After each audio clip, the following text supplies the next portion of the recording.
I guess my first question is, how did we go from keeping up with the Joneses, which seems so quaint, to trying to keep up with the Kardashians or any of the other wealthy people out there that you get exposed to over and over again, you know, via the media or movies or books or whatever. But just... Yeah, I mean, that was a big part of this journey is kind of how we got there. And I think the media images of wealth and luxury just exploded over the 25 years. And the research shows that the more you see those kind of images, the more you think that's normal and the more you want that. Plus, with technology and kind of what's happened to our communities, people just spend less time with people face to face, particularly their neighbors. So they're spending more time with those people they see on TV and kind of feeling like they know them better and comparing themselves to them. And then with social media, it's just one more kind of elevation in the comparison, so it's like we're all in a state of collective FOMO.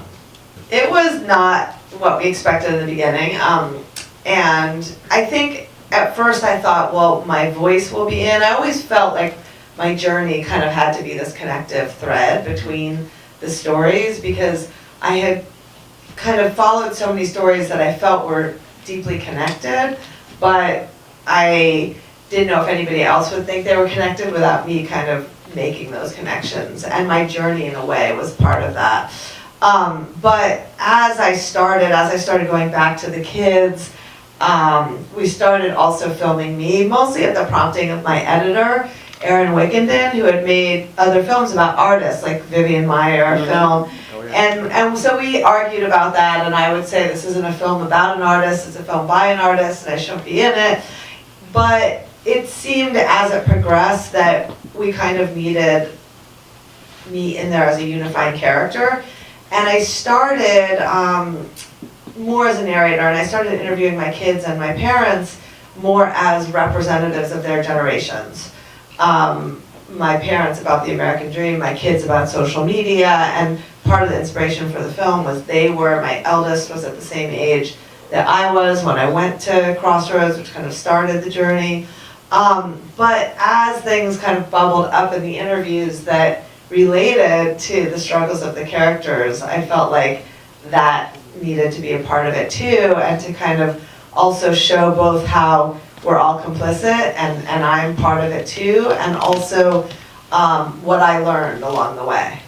And I had spent a lot of time in my work looking at gender, and in the beginning I wasn't sure how it connected, and then when I started thinking about it in terms of the commodification of the body and how girls leverage their power and how they learn at a young age that their currency comes from their bodies, and then how that plays out as they get older, from teenagers putting sexy pictures on social media to women like Kim Kardashian or Casey Jordan literally leveraging their bodies for fame and fortune, to the cost of getting older and kind of losing that currency. So that was a through line that wasn't just about women, in the sense that it was really about kind of how capitalism looks for insecurity to kind of exploit and sell things to, and girls and body image were a way to look at that. I mean, I think the whole kind of for-profit media coming at us 24/7 is really problematic, because they don't have the best interests of either our children or our society at large in mind at all. And yet I think there's other pieces of the media, like documentary films, like a lot of the documentaries that are being shown here this summer, that really kind of allow that critical culture, that authentic kind of culture that Chris Hedges was talking about, that allows us to kind of puncture the matrix and see things more clearly. I felt like there was these terrible crashes and collapses, and that in those collapses there was the possibility of insight and change and agency. And so the movie really became, for me, about kind of legacy, what we're given from society, from our parents, and then what we pass on unconsciously, and also what we choose to pass on. And so in a way the third act was all about this kind of awakening, this post-crash awakening.